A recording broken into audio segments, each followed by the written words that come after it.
Ready, set. 1, 2. What am I doing? All right, ready, 1, 2. All right, guys, welcome back to my channel. My name's Michael Belceric. If you don't know, I make YouTube videos about everything and anything about my life. And today is another episode of myself and my brother. Me, Seth. A.K.A. Fat Boy. Yeah. So you guys kind of know that story from last time, but we just wanted to talk again because our last video that we did together, everybody liked it. It did pretty well. So we're just doing another episode where we just talk about our past life, our right now life, and our future life. So before we begin, let the people know how you've been doing through this whole craziness, the so-called pandemic. Yeah. So, as you guys already know, I live in Montana with my wife, Lydia. The pandemic there didn't hit us as hard as most places, especially the Navajo Nation. She was able to keep her job. I kept my job. Awesome. So, we didn't really get affected by it financially in that case. We did have to isolate from the gym. All the stores closed down, stuff like that. But as quick as they closed down, they opened up just as fast. So we don't wear masks there. We have all the freedoms again, I guess you could say.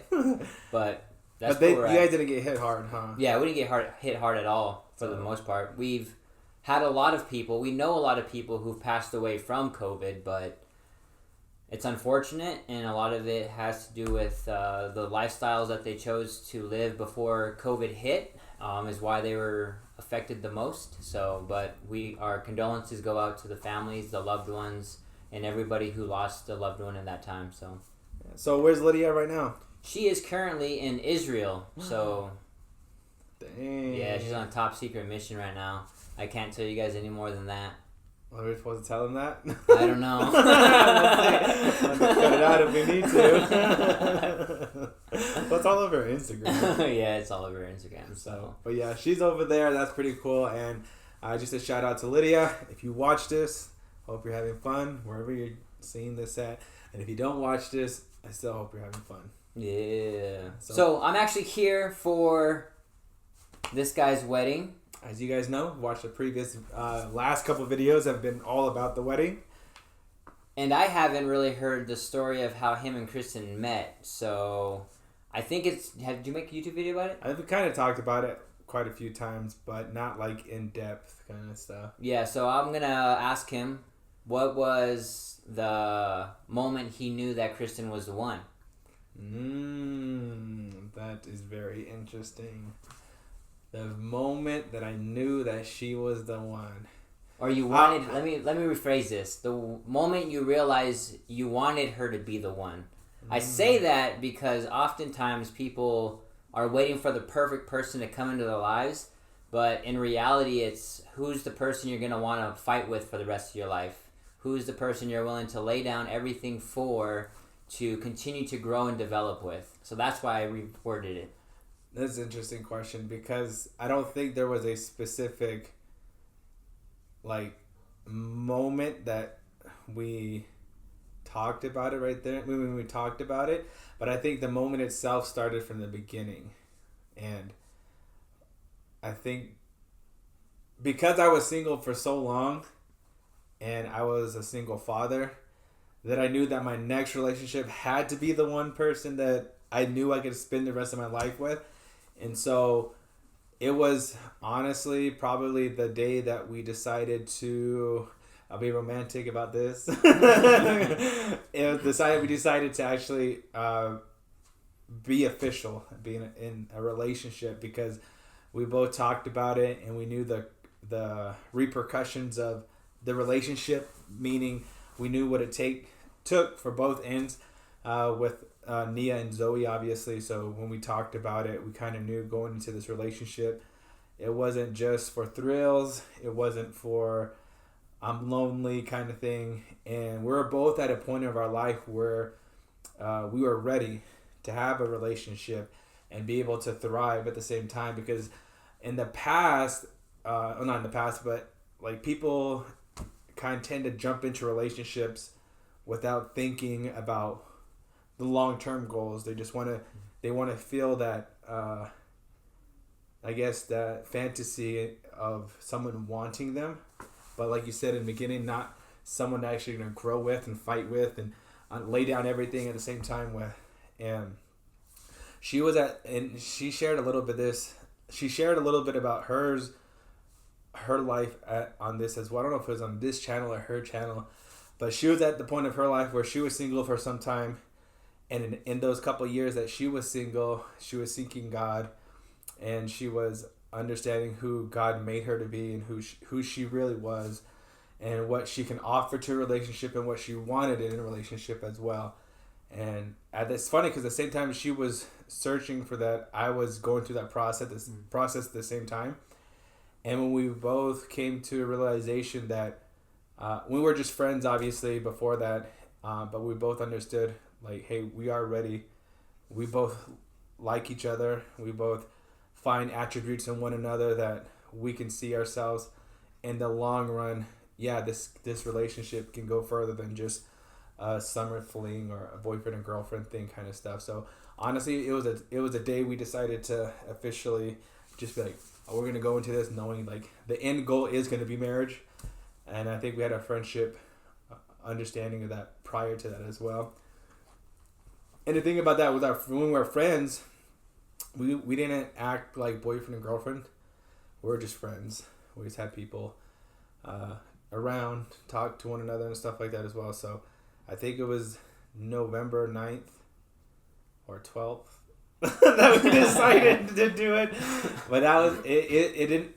That's the reason why we decided to get into relationships. So it wasn't like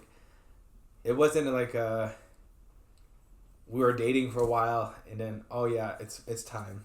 But I think we knew each other and we knew kind of where each other came from, and we knew each other's stories, and we talked to each other, and we knew each other.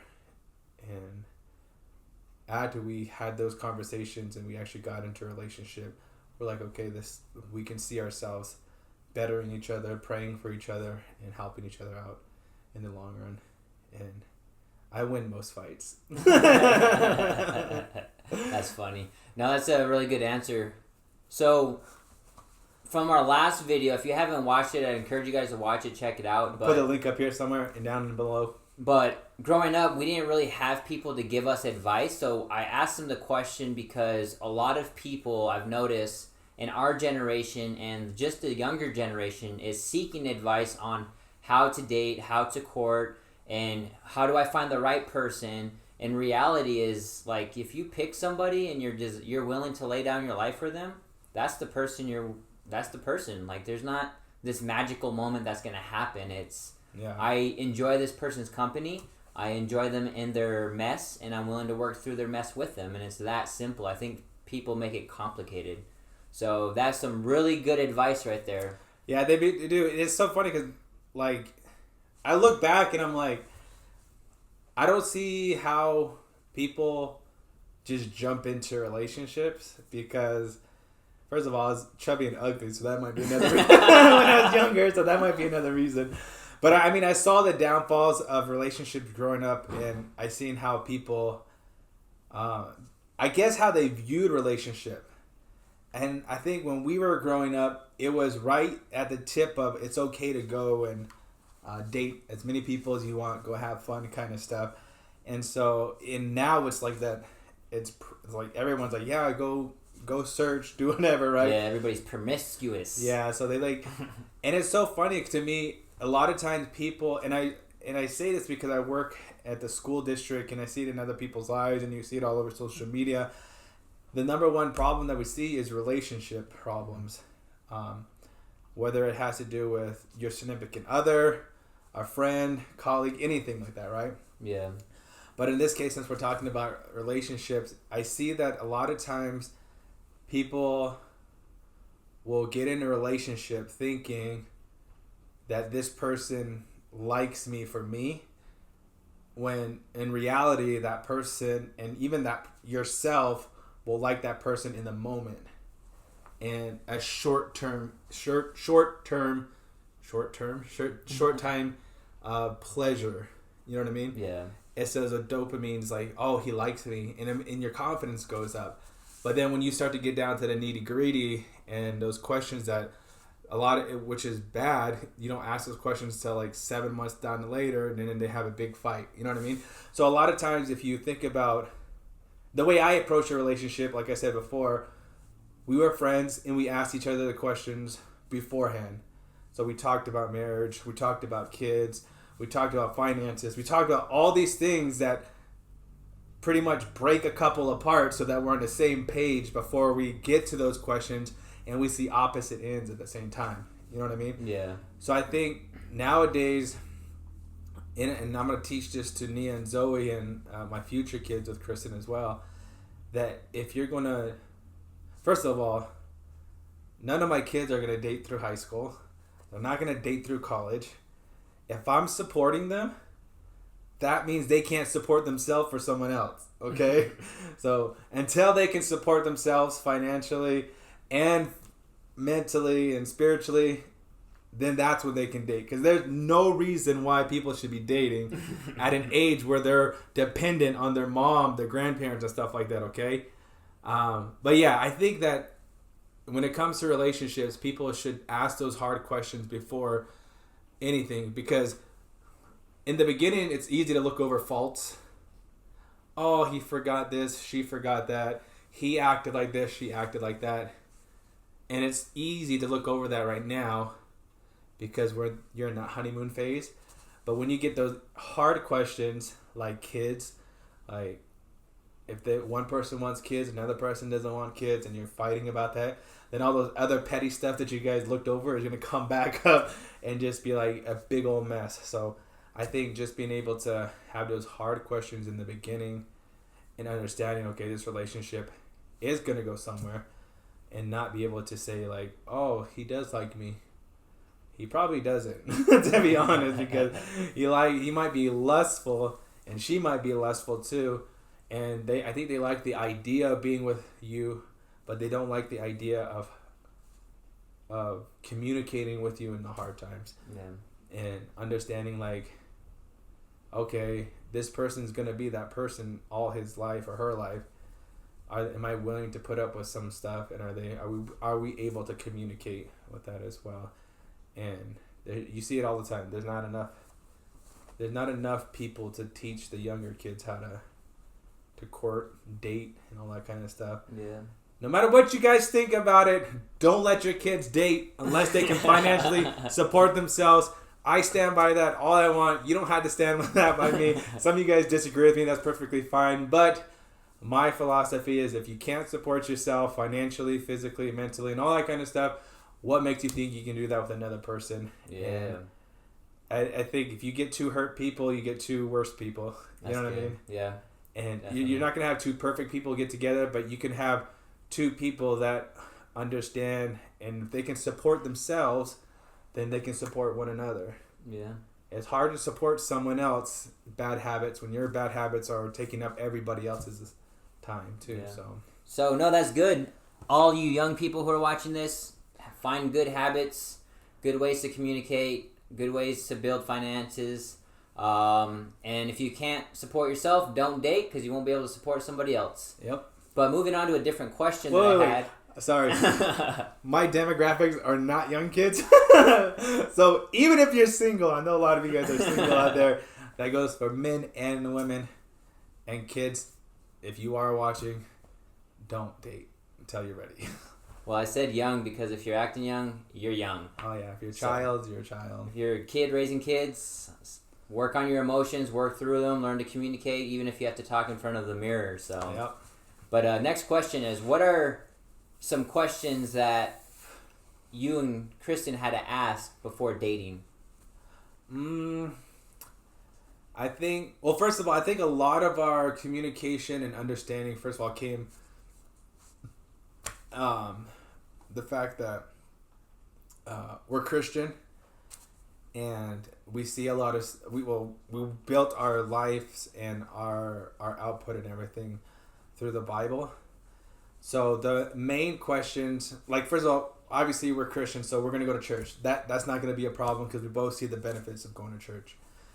One of the questions that we had were kids. She wanted X amount of kids. I wanted X amount of kids. So we had to come to an agreement with that.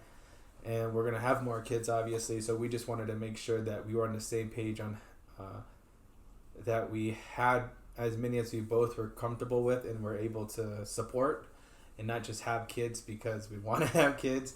And we talked about that. We talked about finances because we'll just say that she's a doctor. I'm a teacher.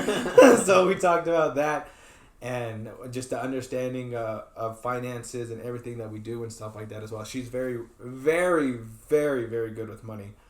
Better than I am, honestly. So she's well off, and in the fact that she's financially healthy in her mindset, and she doesn't.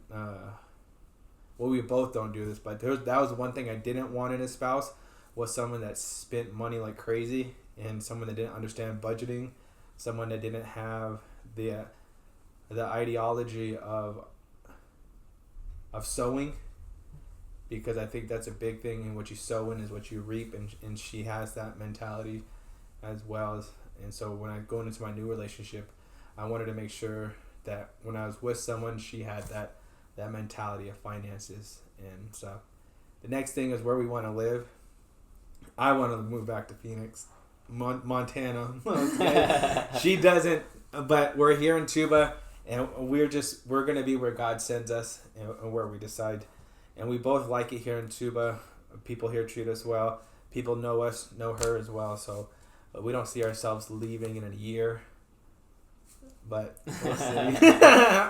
But yeah, those are the main questions that not that we fought or anything, but we talked about intensively, meaning we had to go into detail about those questions, because those were the questions that, not that we didn't see eye to eye, because obviously we're two separate people coming into a relationship, but those are the conversations that we had to hear each other and understand each other and see the fact that, okay, this is what they want. Let's go ahead and let's both get what we want, and understand that we're going to make this decision together. Instead of me saying, no, we're going to do it this way, and her saying, no, I'm going to do it this way, and just coming to a conclusion together and making that decision with whatever else comes up in our lives. Cool. That's awesome. So we're going to turn to questions now. I have another question that I wanted to ask you. It's actually been asked to me. Who are your top 3 friends? My top 3 friends? Top 3 friends. Not including Kristen? Not included. Well, is she your friend? Well, she's my friend, but like she's also my fiance and my future wife. And time you guys watch this, I'll probably be married by then, so she's my wife. All right, so an example, I use my wife, Lydia, and then I use my brother, Michael, weird to say, and then I use my friend, John. So those are literally my top 3 friends, and pretty much my only 3 friends for the most part, so... Okay, so then since you were putting wives in there, then I'm just saying I use my wife, and well, I would. I was in a different seat than you are when I was asked. That's why. Oh, okay. My best friend, Kristen, and then it'd be you, and then it would probably be James. Yeah, those 3. Well, the third one is kind of James and Dave, because they're tied. You know, they're like, if you guys know James and Dave, that's who we grew up with. But yeah, those would be. They're tied for 3. And the only reason why they're tied for 3 is because he only gave me 3 spots. So, that made it harder. Yeah. I already knew. So I would put James there first just because I'll put him there. Dave, sorry, but you're slacking. Yeah. No, it's not that there's like for me, the reason I was easier to pick my 3 friends is because I saw them more often. I talked to my brother more often and all that stuff. If I had 5, it would probably be James and Dave on that as well. If you guys don't know, James and Dave are like 6 years older than us. Yeah. And they've just been around our lives since we were kids. James picked me up from the airport to get here. And I told James, I was like, I remember when you moved in right next door to us. And he goes, really? I go, yeah. They're like, I was disappointed that you were 6 years older than me. Because at that time, I was really young and I couldn't really hang out with him. Yeah. Because he was in high school and I was in like elementary or however that works. And then Dave, I remember meeting Dave at a missions trip in Arizona here. His mom and my mom met up at a place called Red Rock or something like that. And I remember seeing Dave for the first time. And then after that, he moved to Arizona to live with his aunt and uncle a year later. So when we talk about James and Dave, they're childhood friends that watched us get old and are watching us get older. They watched us be bad kids, get in trouble. They picked us up when we were ditching school. Yep. They did help us. I don't know if they helped us, but when we ditched school, they were there to pick us up to make sure that we weren't hungry. Yeah. And whenever I would miss, my first memory about James though was when I was in 7th grade and I went to Royal Palm.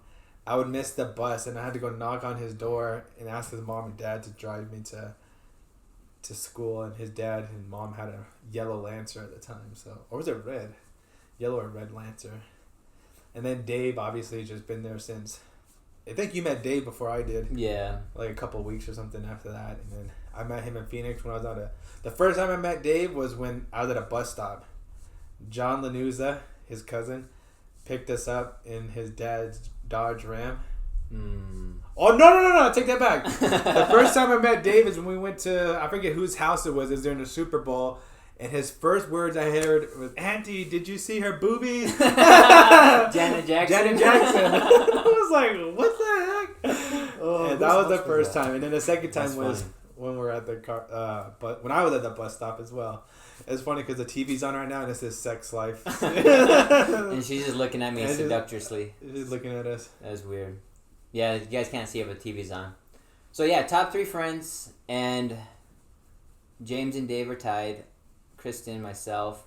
So, what qualifies them as being your top 3 friends? I think that what makes them good friends is, and the reason why they just been with me, around me. They were since I was we were little. I don't think people understand a lot of our they were there because. Most of you guys know we didn't grow up the most ideal way. And so we'll just say that they were there to be a good role model or just someone there to be there, I guess, so that when we did do something, they didn't really shun us or they didn't really look bad at us. I don't think they've ever said anything negative about us. Well, maybe behind our backs, but not to us or not anything that we heard. But they've always just been there. I consider them brothers because the way I talk to you is the same way I talk to them. They know they were there at my highest at times, my lowest at times, and they're gonna be in the wedding obviously. So I think just being able to talk to them, you know what I mean? Yeah. And they never try to correct you, or they never try to correct me. They just said, all right, and we went to go eat or something. And so it's just someone they were able to just vent to, I guess. I don't know. So that's why they're my friends. Yeah, it's good. I guess my question to everybody else is, who are your top 3 friends and why are they your top 3 friends? Yeah, leave a comment below. Let us know who your top 3 friends are and why they're your top 3 friends. What's that? Friends. 3 friends. Top 3 friends. Yeah. Also, they taught us a lot of stuff, I think. Dave and his family poured into us. They took us in. They really treated us well for the most part. and same thing with James. They were cool. They picked us up when we were in trouble. Yep. And then they were just there, I think. I now that I look back at it, they were there for a lot of stuff that we did. Yeah. Good and bad. For sure. So thank you, James. Thank you, Dave. If you ever watch this, definitely appreciate it. Because we know you don't watch my videos. I know you guys don't. But yeah, that's pretty cool. But now that we're here together, what is one thing that you remember growing up that when you think about your childhood growing up, what is the one thing that comes to your mind? Good or bad? Good or bad? What comes to my mind? Yeah. So we moved around a lot in Arizona. I don't know if we said that in the last video, but when I say moved around, like I went to Shaw Butte, I went to Mountain View, and I went to, there's another one, Moon Mountain or something like that. But we were staying in the Hosanna houses. They happened to cave in, so we had to move to a different apartment, which meant we had to go to a different school because we were in a different school district. And I remember my mom one day waking up and saying, "Hey, if you go get me McDonald's, you don't have to go to school." So we walked to McDonald's and got her McDonald's, and we just didn't have to school. I think about that often. I don't know how much it affects my childhood or my upbringing, but that's one thing that I remember the most. I thought it was the hilarious thing ever. Yeah, we went to a lot of schools, I think, and I've shared this before, because obviously we moved around a lot, and we lived with different families as well, like not in the same household, but I went to 12 different schools before I graduated or got promoted from 8th grade. And because there was like at least 4 schools that I went to in Flagstaff when I was younger, when we went from family to family. Yeah. And there was one time I lived with a white family that I didn't even know who they were, but I went to school with them. Anyways, and so it did. That's the one thing I tell people. They're like, "How's your childhood?" I go, "I moved around a lot." And I go, "I just moved around a lot." And they're like, "Really?" And then I would tell them, they're like, "Oh, wow, that's pretty crazy." So I think that's one thing that I remember. But what do you do when people ask you where you're from? What do you say? Oh, man, that's a rough one. I'll tell you what I say while you think about it. Because what I do is they're like, "Oh, where are you from?" I go, "Well, technically my family's from Cameron, but I grew up in Phoenix." I said, "I grew up in Phoenix most of my life. My family's from Cameron, and I pretty much, I just said I lived in I lived in Phoenix most of my life, so that's technically where I'm from, but I always said my family's from Cameron, so." Yeah, I usually say that I'm born in Tuba. I lived on the res from 0 to 9, and then in 99 to 2000, we moved to Phoenix, and then I grew up in Phoenix. So that's what I say. And then I usually say from 0 to 9, I don't remember anything, because I really don't remember anything. Yeah. Growing up, did you ever want to live on the reservation? I never knew what a reservation was until I got out of Phoenix. That's true. I didn't know it was called a reservation. Well, looking back, when you were in Phoenix, did you want to live back in Cameron? Not that I know of. I don't think so. It never occurred to me that I could live somewhere else. And like, this is the reservation, like when reservation actually made an impact in my mind. There's this guy, I dated his his cousin in Phoenix. I'm young. I'm really young. See, this is why you don't date when you're young. I'm really young. I was in elementary school. I was in like 4th grade, and I was dating this girl. She was Thai, and her my best friend was named Jason. I can't remember the guy's name. Oh, Jason. But he was at least 5 or 6 years older than me. And then I got older, so now he was in college, his last year of college. I was doing what I was doing. I went to go buy some drugs, and the guy I was buying them from happened to be the girl. Go. All right, so it happened to be her cousin, and I was there with somebody from the school who had the connections to buy the drugs, and we just started chopping it up. I'm older, he's a lot older, he has a family, and he's still doing what he loves doing, and he goes, "Oh, so you're over at the reservation going to school?" And I thought about it, I was like, "No, I'm here in Phoenix." He goes, "No, you're at the reservation." And he goes, "I call that school the reservation because that's where all the Native Americans go." That's true. So he referred to AIC as the reservation because literally you'd get students off the res to this one place that's a campus that's caged in, that's a reservation. So he would call it and refer to it as a reservation, and that's when it clicked in my mind that this other place called Cameron or Tuba City was a reservation. Interesting. Yeah. What kind of drugs? Hey, you don't gotta worry about it. Just don't do drugs.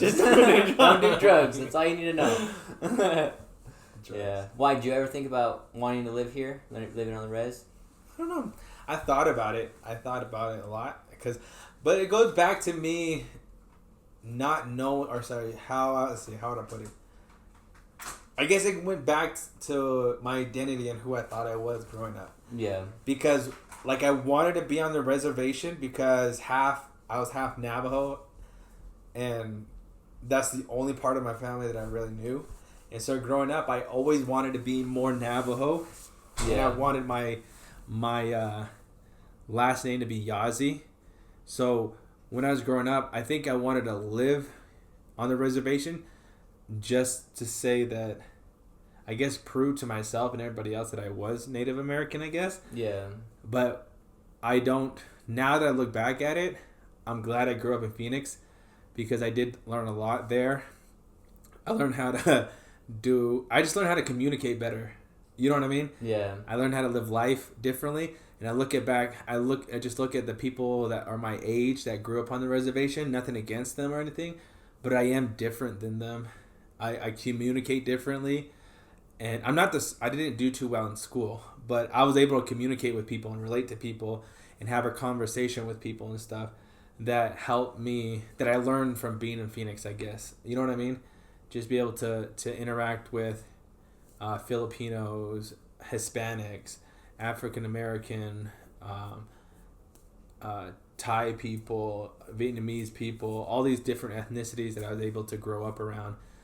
And it was funny because when we were on the reservation, I shared this before, we were the white boys. They just, you know what I mean? Yeah. Well, they looked at us as white boys. And then we went to Phoenix. They're like, "Oh, you're Navajo? That's cool."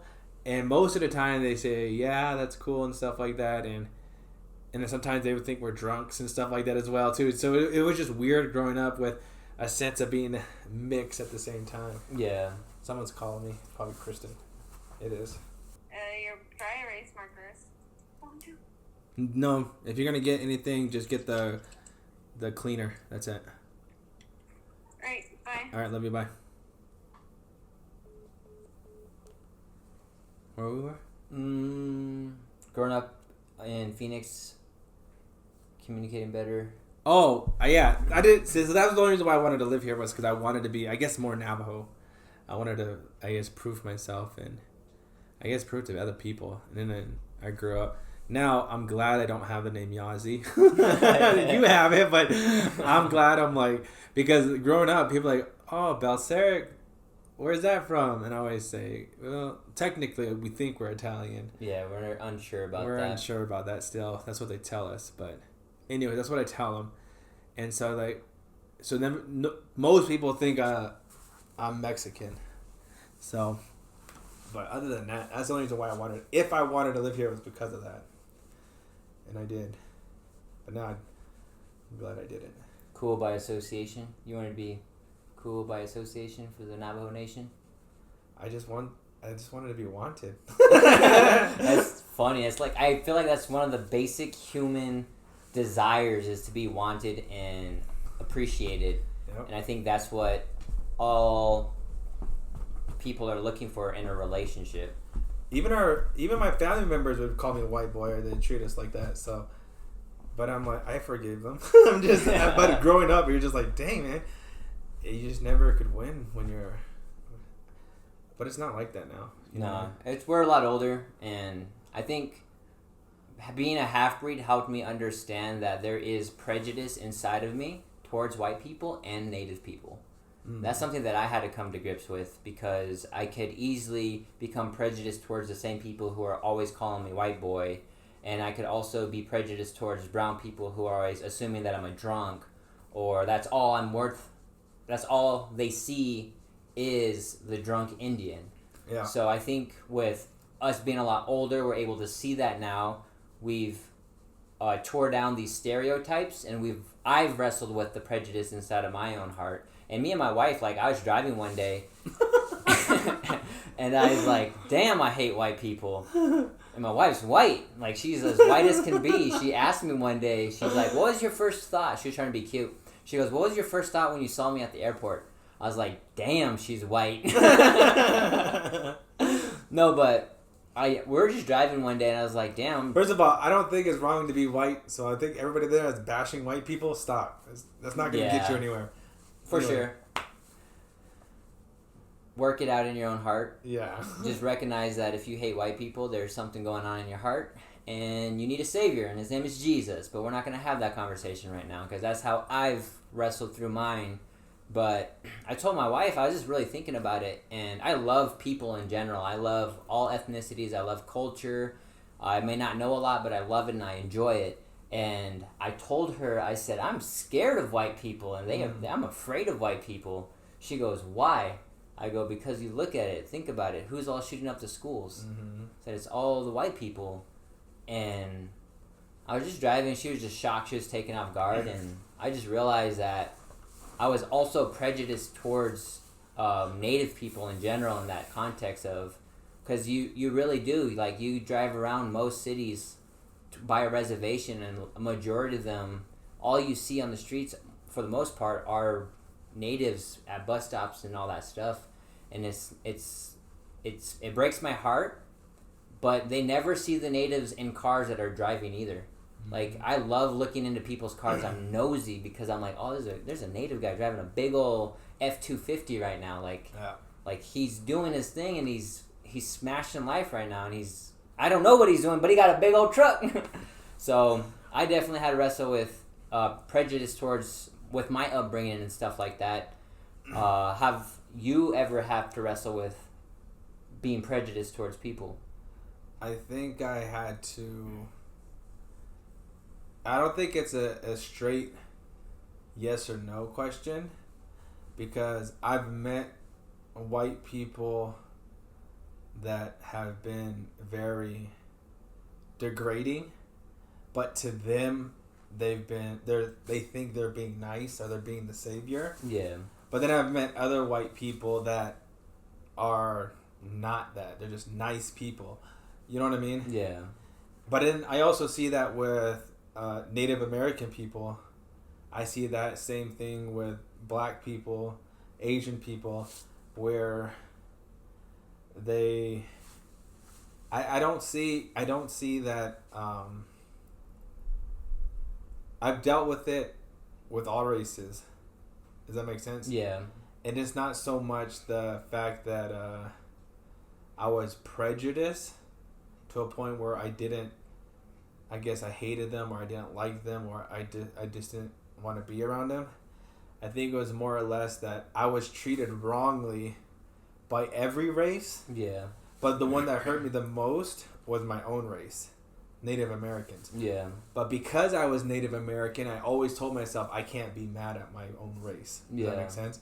So I always kind of like, oh, that's just, I guess that's how they are or whatever. So I never really looked at it as something bad. So I think I was hurt more by my own people, my own family that were Native American than actual white people. But it's crazy though that I say that, because it's a funny side story. When Nia was a little girl, I didn't know she was scared of white people. I was like, every time a white person would come up to her, she would like cry, or she would like flinch or whatever.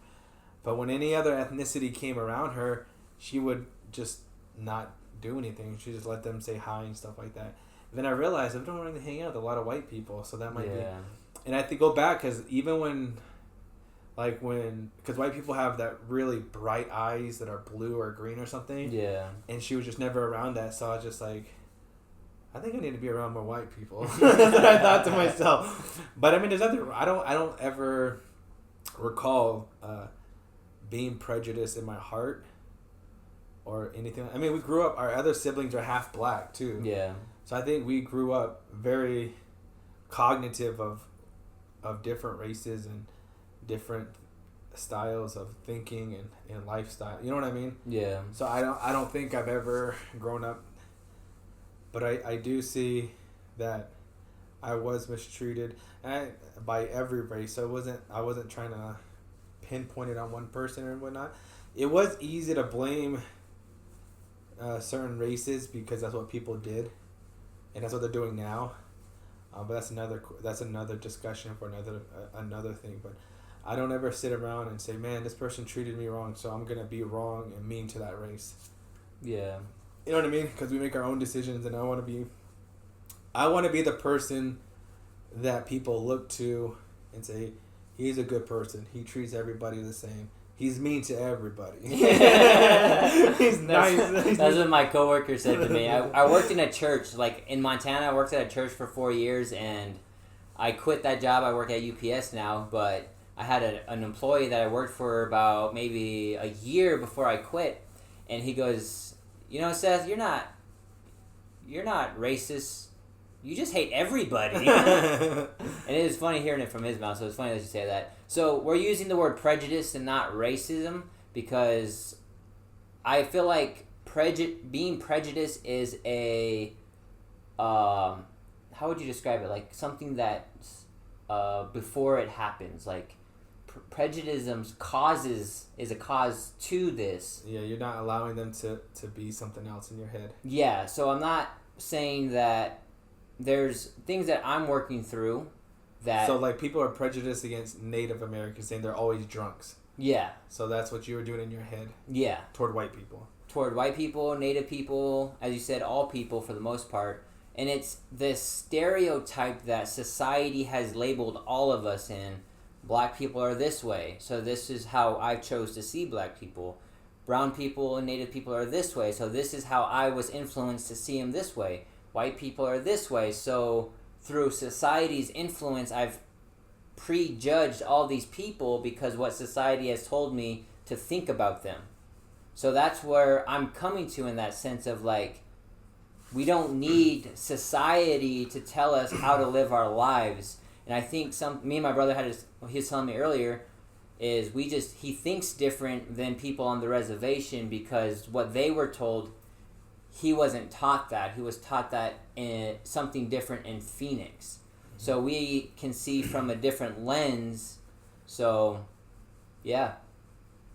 So you're not prejudiced towards one person. You're prejudiced towards all people. Pretty much.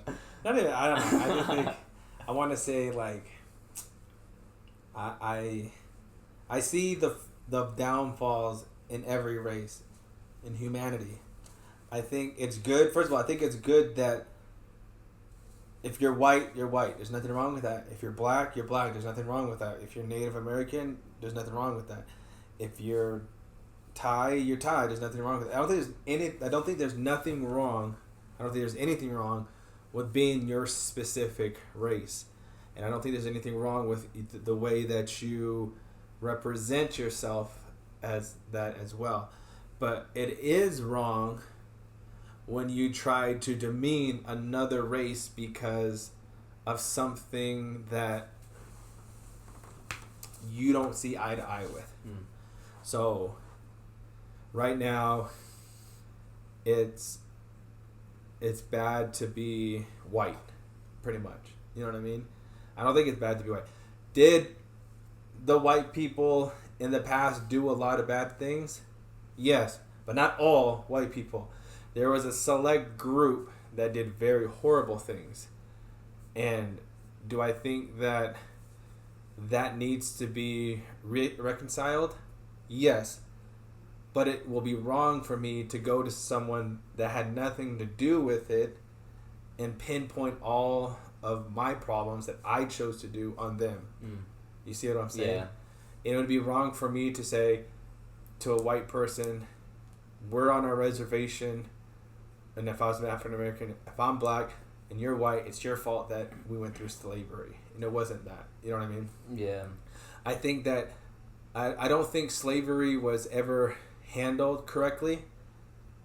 I don't think that the women's rights, when it first started, and I'm not talking about right now, in the past, I think it was wrong that it took for so long for the black people and Native American people and women to have equal rights as white men.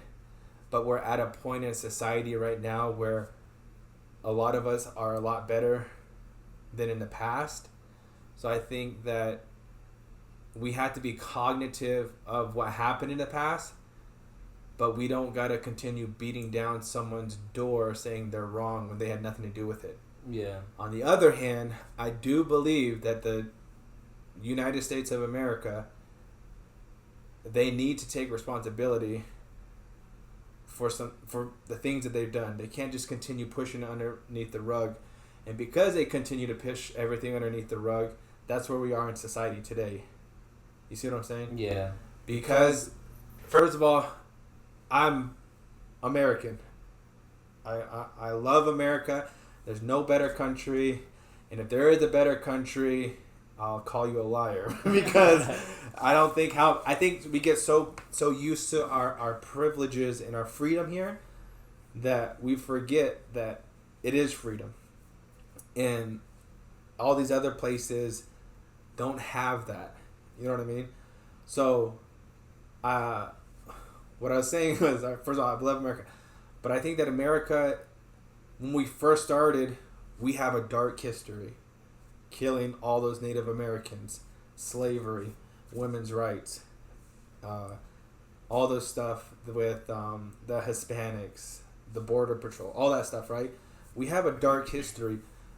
And I don't think it's a good idea, and this is what America's done, is just continue pushing it under the rug, and they keep saying, get over it, get over it, get over it. You see what I'm saying? Yeah. That's wrong of them. If that's their approach to it, and that's what's been their approach, that's why they have this big backlash with everything that's happening in society today.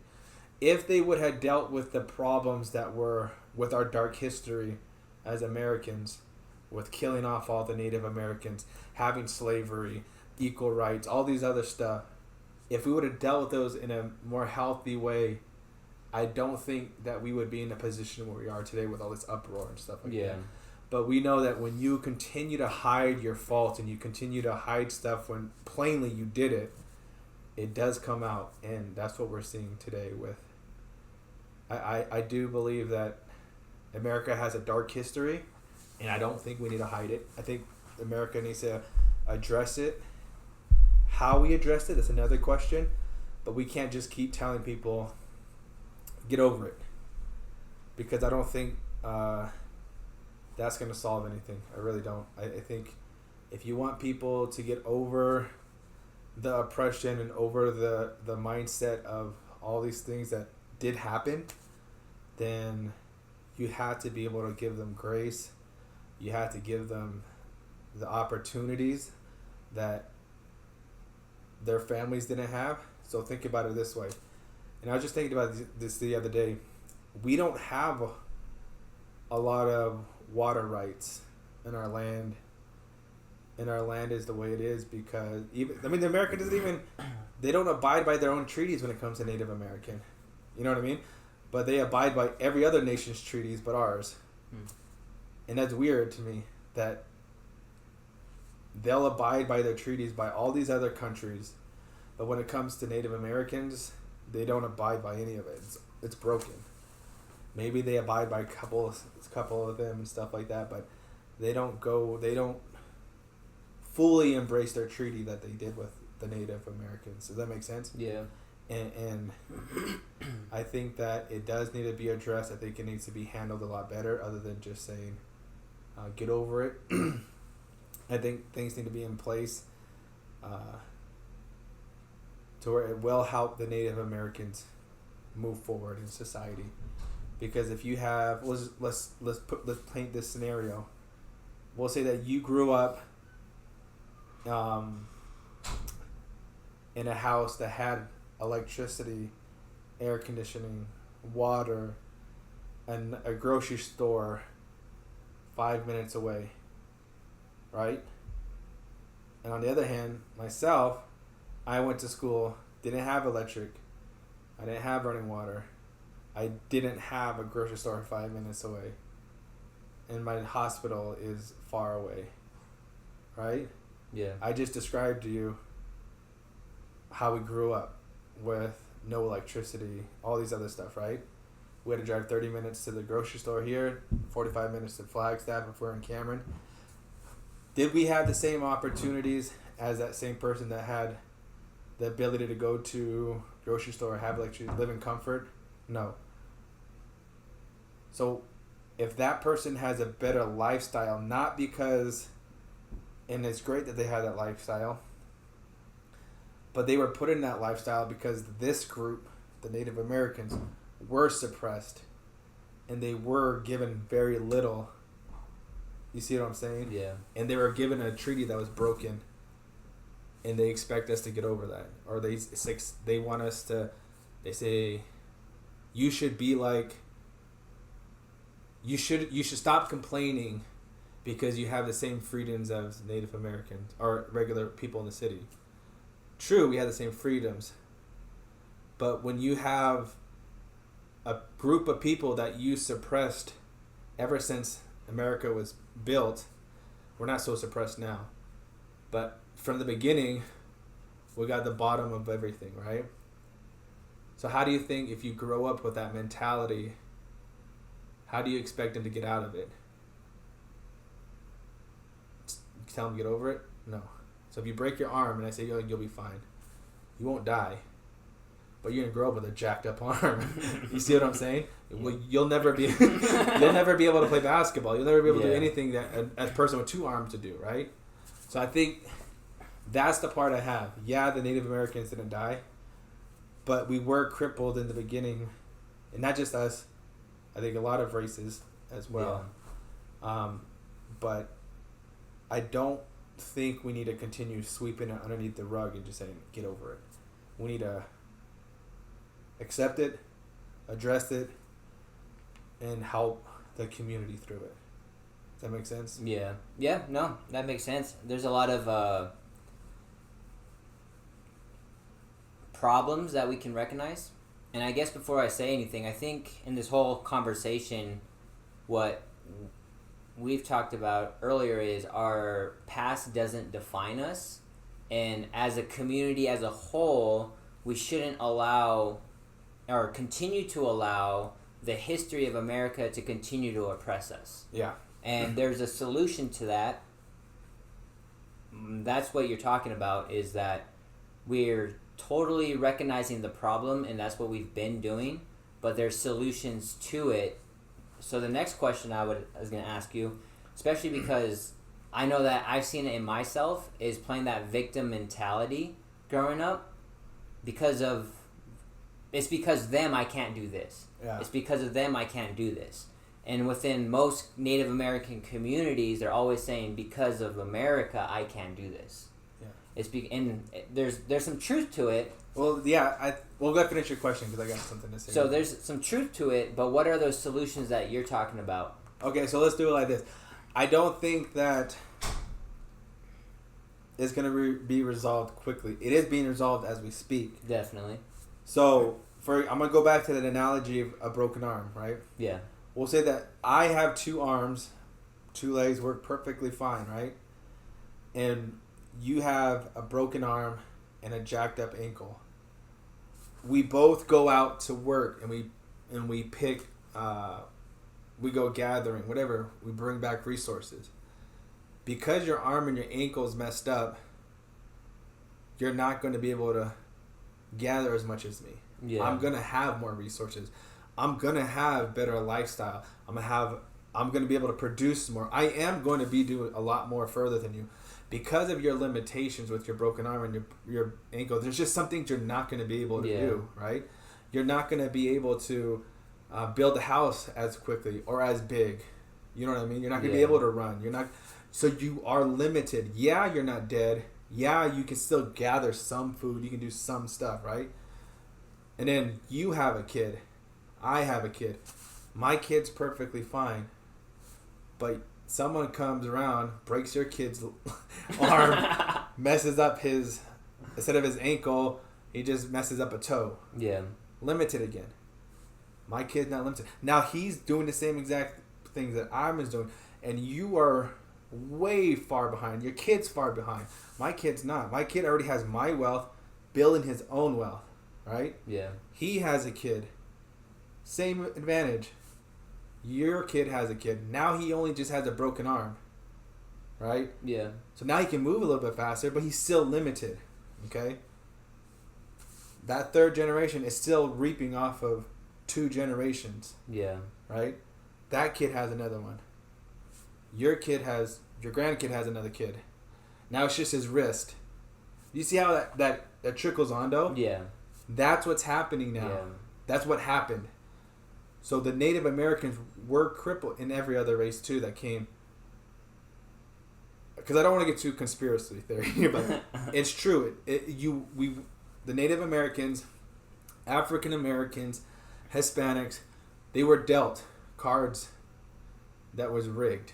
Yeah. You see what I'm saying? It was a rigged deck. And so there's this family of wealthy people that just continue to thrive.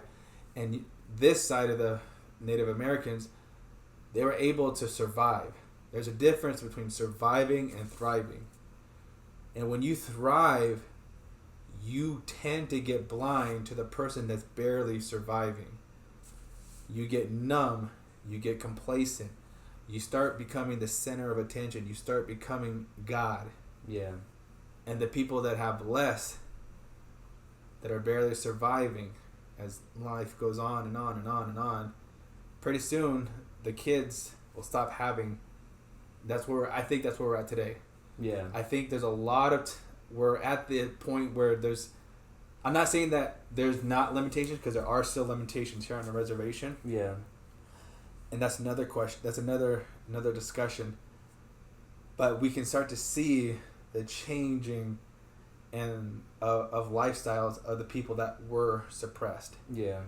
You see what I'm saying? But yeah, so we're seeing it, that the Native Americans are not being held down as much. These broken arms, these broken ankles and stuff are starting to go away, because they're starting to see, okay, let's change this. You know what I'm saying? Yeah. And I think another couple years, I want to say, and just to be honest, it's probably going to be about another 20 years before I can see the Native Americans be at the point of thriving. You see what I'm saying? Yeah. I'm not saying that they're not doing great things now, because there are Native Americans doing great things, but I'm talking as a whole. When the group of Native Americans as a whole are going to thrive and be able to give generation wealth to their kids. You see what I'm saying? Yeah. And I use that analogy because I look at our lives, I look at my daughter's lives. My daughters have not yet once had to know what it was to grow up without electricity or running water. You know what I'm saying? Yeah. And now they're at the point where when we go into groceries, I said this the other day when I was preaching. I walked into the store the other day and I didn't think about it, but I wasn't worrying about money. I was just worrying about what I needed to get. You know what I mean? Yeah. Like when we were little, we had to count. We had to strategize. You know what I mean? We had X amount of food stamps. You know what I'm saying? We can only get certain things. And when I walked into this grocery store, it hit me because there was someone in the beginning of the line that they couldn't pay for all their groceries. And that used to be me. And then it's embarrassing when you have to put stuff back. Yeah. And I thought that, and I was sitting there, I was like, man, I haven't gone into a grocery store and ever thought about, do I have enough, for a long time. You know what I mean? Yeah. But growing up, you and I always thought about that. We knew when Dollar Tuesdays were, tacos, you know what I'm talking about? We knew that the specials were whatever, it's the cheapest of cheap. Now I can go into a grocery store. I can go into a grocery store, and I'm not trying to flex or anything, but I'm able to buy what I need and more. Yeah. You know what I'm saying? And I look at Nia and Zoe, they don't have to grow up wondering that feeling. You see what I'm saying? Yeah. Now, my hope is that when they grow up, they continue that, but further that. You see what I'm saying? Pretty soon they'll be able to go into a mall or something, or go online and buy something without wondering, do I have enough for this? You see what I'm saying? Yeah. And I think that I can see it in my life, that part coming to fruition, and hopefully they do that with their kids as well. So I the generation wealth is something that the Native Americans never had the privilege of doing. Yeah, not yet at least. Not yet, yeah. Yeah. Right, I think it's starting now, though. I honestly think it's starting. They're starting to like think about it. When people die, I know it's kind of crude to say that, but growing up, remember how it was so like, we don't have the money to bury this person, and you're just like, wait, what? It costs money to die? You know what I mean? Yeah. And it's like, I don't want to have to leave that of a burden on my kids. They're gonna have enough money because when I die, am I gonna burden them or am I gonna bless them? Yeah. You see what I'm saying? And this other group of people have been blessing their kids. There's nothing wrong with it, but there's just one group of people that have not been able to do that at the same time too. Yeah. So I don't fall underneath the bus where it's all white people's fault. It's not the white people's fault, first of all. It was the government's fault. There was bad people in government. Yeah. Yeah, they were white, but not every white person did that. You know what I mean? But I do think that there is a part where the government needs to understand that they did cripple and they're not honoring a lot of the stuff that they said they would do. Yeah. That's good. It's really good. So next question, since I'm full of them, the analogy that you gave of the crippled, me being the crippled and you being the wealthy, and in that process, all I could think about is how much would you say, or what is your opinion on the sense of the Western church continuing to cripple the impoverished? So, just so I get the question correctly, how much the church is taking advantage of the poverty? Not so much taking advantage of it. So, like, let me see, try to word this better. What is your view of the church and its service to the Native community? Do you think they've done a good job, a bad job, or could they do better? The church in general? Yeah. The church. Are we talking all churches? All churches. Okay. I'm talking like North America, First of all, missionaries to North America. Wait, hold on. So another part of like my travels is that people don't understand. Some people don't understand why I'm Native and I serve Jesus. One thing they say is, well, it's actually because of the Crusades that we got. What's his name? The guy that came here. Who? The Thanksgiving guy. Oh, Columbus? Columbus. So the reason Columbus came is because there was a fight in the Crusades and that happened and that brought that here and they killed all the natives. Wow. So we say government, yes, but we also say Christian people came and killed all their people. Yeah, so I think, first of all, when people say Christians, they lump every denomination into that, right? So they put Catholics in that, they put Protestants in that, they put Mormons in that. Well, I'm going to take Mormons off just for a bit because for whatever reason, they think Mormons are perfect, and they're not, okay?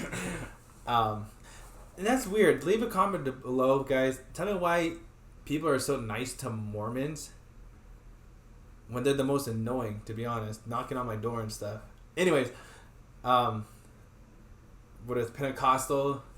Doesn't matter what kind of church. If they serve Jesus, if Jesus is in there, they kind of lump them all in one, right? Yeah. So I think you got to look at it in segments. The first segment being the worst segment. There were bad people in the Catholic Church in the beginning with these boarding schools and stuff like that. And I'll tell you right now, that was part of the government too. That did horrible stuff to Native Americans. Horrible. The churches, the Catholic churches, and a lot of other churches that say they're churches.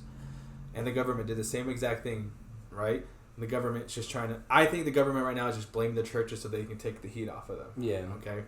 But they did horrible things. Unthinkable things. Things that, first of all, needs repentance from. They need to repent from it. They need to acknowledge it. And they need to say sorry. They really do. And then there's a part of, as we move forward in time, the church itself has gotten better. It's not perfect, but it has gone better. We're not killing kids, right? Yeah. We're not shaving people's heads. And I say we because most people will lump, because I'm a Christian, they'll lump my Christian, and I've had to defend this before. But I said, as the time goes on, just like anything, things get a little bit better. For the most part, things get better. I think the role in the church on the Native American society has gotten better. It's not perfect. But just like any other culture, Christianity is either accepted very well or not accepted very well. There's never really a middle ground. Yeah. You know what I'm saying? It's either you hate the Christians or you love the Christians. There's never a middle ground where it's like, oh, okay, we respect that. We're not going to... On both sides. You know what I'm saying?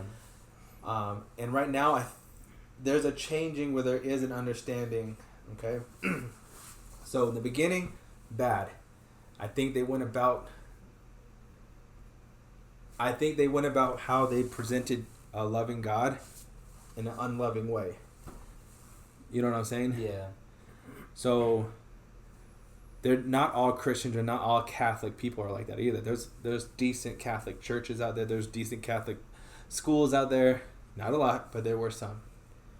You move into today's society, you look at the churches, and you can see that they are doing the best that they can with as much as the community allows them to. Does that make sense? Yeah. So before, it was a bunch of non-native people trying to push this Western philosophy of Christianity on Native Americans. First of all, Christianity, Jesus is not a white Jesus. Just okay. I tell people he's a Jew. He came from a Jewish background. He talked to people in the Middle East. So when people say, "Oh, that's your white Jesus" or whatever, that's wrong. First of all, okay. And that's the thing. If he was a white Jesus, why did he come as a Jew? Why did he reveal himself to everybody? You see what I'm saying? Yeah. And it's funny because all these other cultures will limit their belief system to their type of people. Yeah. You see what I'm saying? But when it comes to Jesus, it's open to everybody. But I think in today's society, I think that they're trying their best with what they have. But it also goes back to the resources that you're able to do on the reservation. Because there's a lot of stuff you can't do right now. Yeah. I'm not just talking about the pandemic. I'm talking about just in general. Even pre-pandemic, there were just very little things that the church could do because there's no resources. You see what I'm saying? When you hear the church, when you hear of a church doing good, or when you hear of a church doing bad, you hear about it everywhere. But you never hear about the church doing good. There are a lot of churches that are doing good. They never see that part. They always want to look at the bad churches. Yeah. And stuff. But I think that's society in general. They just want to know the bad about everybody and everything.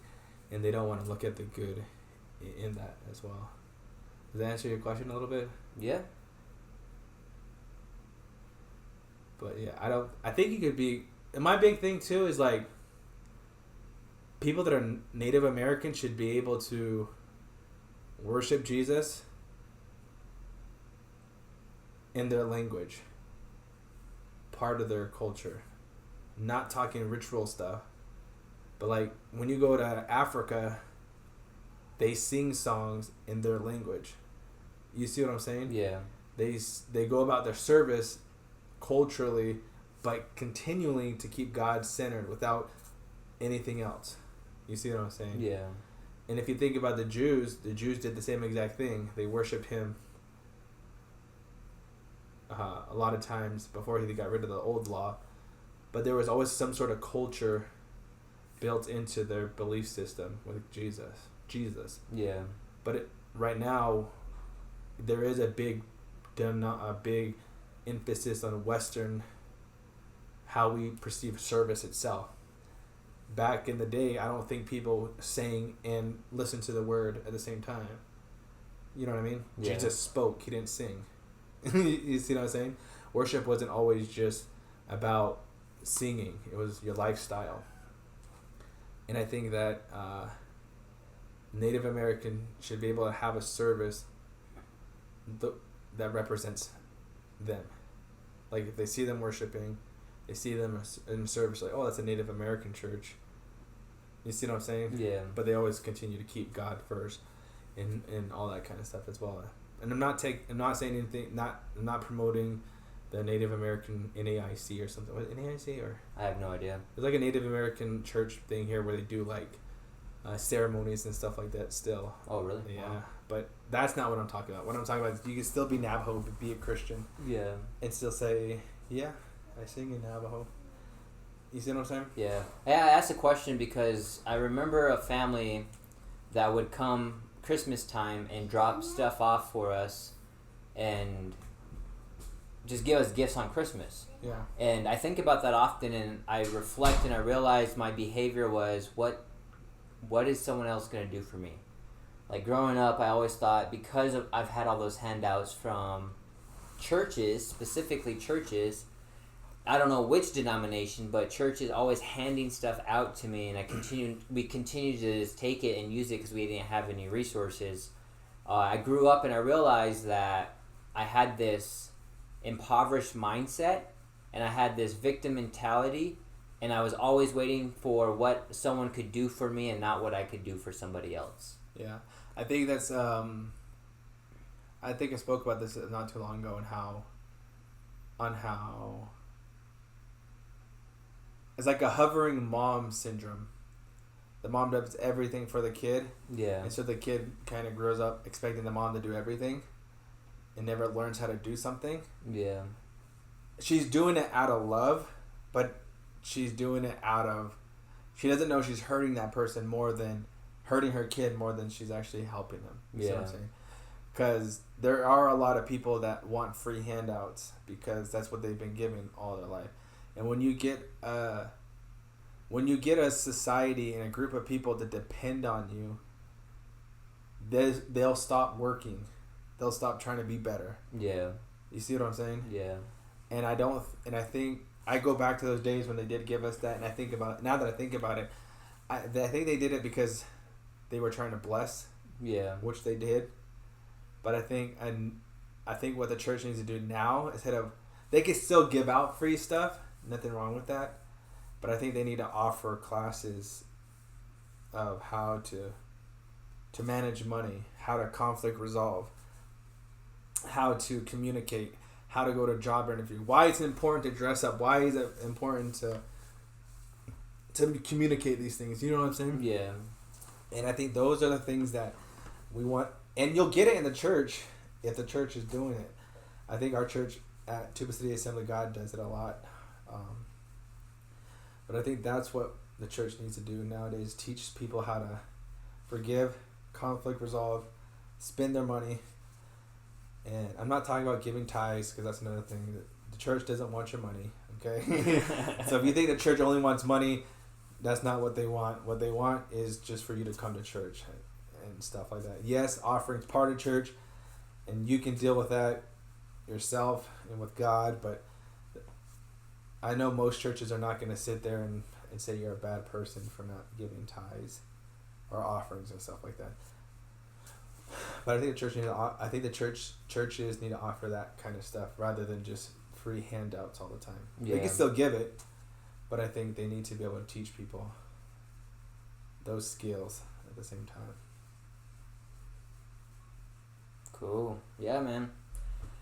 This pretty much sums us all up from everything we said about our upbringing and just the way that we think, the way that we process, the way that we view the world. We don't view it in the sense of like, and it's not like we think about it all the time, but taking the historical context of America to our reservation life, to our Phoenix life, our church life, to who we are now, is how we make decisions based upon that as a whole. So even with getting married, like you had that all into context, her background, your background, Nia, Zoe's background, your future kids' background. Yeah, I think that's a good point to understand. Like, moving forward in our lives, we had to understand that our past does not define us, but it can help us. Yeah. I tell people, if you look at statistics, I shouldn't be graduated. You know what I mean? I shouldn't have a degree. I shouldn't be working. I shouldn't be where I'm at in life because I did grow up in a very I don't want to say, I'm going to say it, a very messed up way.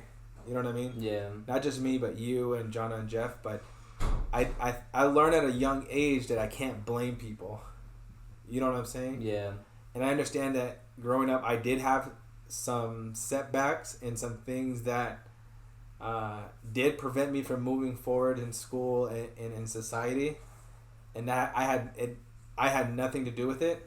I recognize that very little. That, like, even with sports, I couldn't play sports in high school. We didn't have anybody to sign permission slips. we were forging permission slips. All, you know what I mean?